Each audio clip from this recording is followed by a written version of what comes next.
அனைவருக்கும் வணக்கம். அருள் தரும் ஆலயங்கள் வரிசையில் இன்று நாம் காணவிருக்கும் ஆலயம் உத்தரகோசம் மங்கை சிவன் ஆலயம்.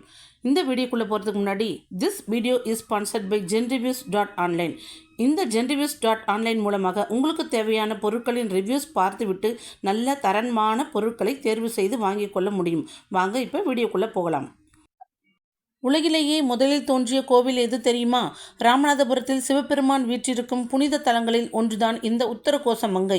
இதுவே உலகிலேயே முதலில் தோன்றிய சிவன் கோவில் என்று நம்பப்படுகிறது. ஆதி காலத்தில், அதுவும் நவகிரகங்கள் அறியப்படாத காலத்தில் இருந்த சூரியன், சந்திரன், செவ்வாய் மட்டுமே இங்கு கிரகங்களாக உள்ளது. இதிலிருந்து இந்த ஆலயம் மிக மிக பழமையான ஆலயம் என்பதை அறியலாம். உலகில் உள்ள எந்த நாட்டிற்கும் இல்லாத சிறப்பு நமது பாரத தேசத்திற்கு உண்டு. ஆம், இந்தியாவை புண்ணிய பூமி, புனித பூமி, ஞான பூமி என்று எல்லோரும் அழைக்க காரணம் நம் நாட்டில்தான் பல்வேறு புண்ணிய கஷேத்திரங்களும் தீர்த்தங்களும் மூர்த்திகளும் உள்ளன. ஆதிசங்கரர், ராமானுஜர், சாய்பாபா, ரமண மகரிஷி போன்ற மகான்கள் அவதரித்த அற்புத பூமியும் இதுதான். தமிழகத்தில் சிறப்பு பெற்ற பல ஸ்தலங்கள் இருக்கின்றன. அவற்றில் ஒன்றுதான் இந்த உத்தரகோச மங்கை என்ற திருத்தலம். ராமாயண காலத்திற்கு முன்பு இருந்தே இந்த கோவில் சிறப்பு பெற்று விளங்கியதாக அறியப்படுகிறது. ராவணனும் அவர் மனைவியுமான மண்டோதரியும் வழிபட்டு வரம் பெற்ற தலம் இது என்று கூறப்படுகிறது.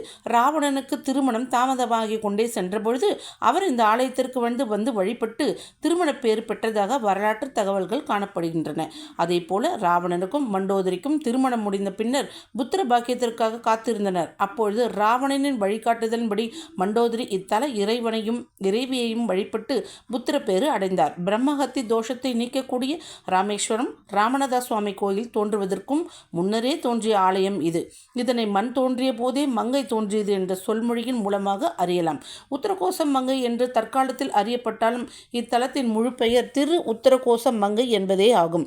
திரு என்றார் அழகு மற்றும் சிறந்த என்று பொருள். உத்திரம் என்பதற்கு ரகசியம் என்றும் கோசம் என்பதற்கு சொல்லுதல் என்றும் பொருள்படும். மங்கை என்பது அம்பாளை குறிக்கும். அம்பாளுக்கு ஓம் என்ற பிரணவ மந்திர விளக்கத்தை இறைவன் விளக்கும் இடம் என்பது இதற்கு சரியான பொருளாகும்.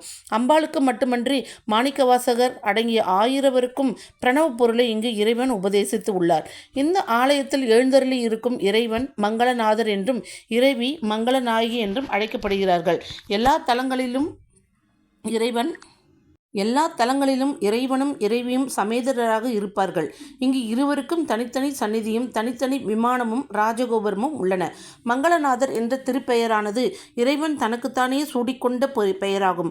ராவணனுக்கு மங்கள நான் அணிவிக்கும் பாக்கியத்தை இத்தலத்தில் இருந்தே அருள் பாலித்தமையால் இறைவன் மங்களநாதர் ஆனார். மண்டோதரி புத்திரப்பேறு வேண்டி இத்தல இறைவனை நோக்கி தவம் இருந்தாள்.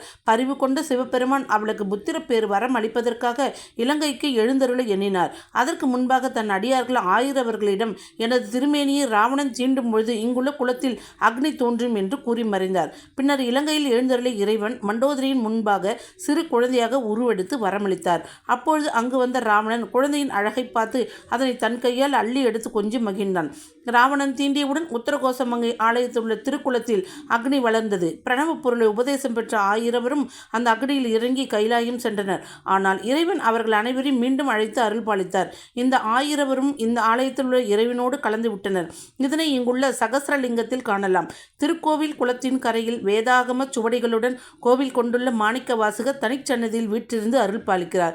முற்காலத்தில் இந்த பகுதி இலந்தை மரங்கள் நிறைந்த காடாக இருந்தது. ஆலயத்தின் தல விருட்சமும் இளைந்த மரம்தான். இங்குள்ள இலந்தை மரம் பல நூற்றாண்டை கடந்தது என்று கூறுகிறார்கள். இந்த ஆலயம் முற்பிறவி பாவங்கள், சாப விமோசனங்கள், ஜாதகத்தில் உள்ள தோஷங்களை போக்கும் தலமாக விளங்குகிறது. சிவன் கோவில்களிலும் சிவ வழிபாடுகளிலும் சிவபெருமானுக்கு தாழம்பூ படைத்து வழிபாடு நடைபெறுவதில்லை. ஆனால் இந்த ஆலயத்தில் மட்டுமே சிவபெருமானுக்கு தாழம்பூவை கொண்டு பூஜிக்கப்படுகிறது. ஒரு முறை நான்முகனுக்கும் திருமாலுக்கும் யார் பெரியவர் என்ற போட்டி நிலவியது. சிவபெருமான் அக்னி பிழம்பாக உயர்ந்து நிற்க ஒருவர் அடியையும் மற்றொரு முடியும் தேடிச் செல்வதும் யார் என்று முதலில் அடியோ முடியோ பார்த்து வருகிறார்களோ அவரே பெரியவர் என்று முடிவு செய்யப்பட்டுள்ளது. பிரம்மன் முடியை தேடியும் விஷ்ணு அடியை தேடியும் புறப்பட்டனர். அப்போது ஈசனின் முடியிலிருந்து பல நூற்றாண்டு காலமாக தாழம்பூ ஒன்று கீழே வந்து கொண்டிருந்தது. வழியில் அந்த தாழம்பூவை சந்தித்த பிரம்மன் ஈசனிடம் வந்து தான் முடியை கண்டுவிட்டதாக பொய் சாட்சி சொல்லும்படி கூறினார். தாழம்பூவும் இறைவனிடம் வந்து பொய் சாட்சி சொன்னது. இதையடுத்து இறைவன் தாழம்பூ தன்னுடைய பூஜையில் இடம்பெறாது என்று சாபம் கொடுத்தார். அந்த சாபம் நீக்குவதற்காக தாழம்பூ உத்தரகோசமங்கை திருத்தலத்தில் உள்ள இறைவனை நினைத்து தவம் இருந்து பூஜை செய்தது. இதையடுத்து அதன் சாபத்தை நீக்கி இத்தலத்தில் தாழம்பூவை பூஜையில் பயன்படுத்தப்படும் என்று இறைவன் அருளியதாகவும் தல வரலாறு தெரிவிக்கின்றது. இங்குள்ள நடராஜ திருமேனி மரகதத்தால் ஆனது. இந்த மரகத திருமேனியை மார்கழி மாதம் நடைபெறும் ஆருத்ரா தரிசனத்தின் போது மட்டுமே காண முடியும். மற்றபடி வருடம் முழுவதும் இந்த நடராஜ சந்தன காப்பு அலங்காரத்திலேயே காட்சியளிப்பார். எனவே வீதி உலா வருவதற்கும் நித்திய அபிஷேகத்திற்காகவும் பஞ்சலோகத்தால் ஆன மற்றொரு நடராஜ திருமேனி இங்கு இருக்கிறது. ஆனந்த தாண்டவம் ஆடும் நடராஜர் இங்கு தனது பள்ளி அறையில் அம்பாளுக்காக தனிமையில் நடனம் ஆடினார் என்பது தல வரலாறு. இதன் பிறகே சிதம்பரத்தில் நடராஜர் நடன காட்சி அரங்கேற்றதாக கூறப்படுகிறது.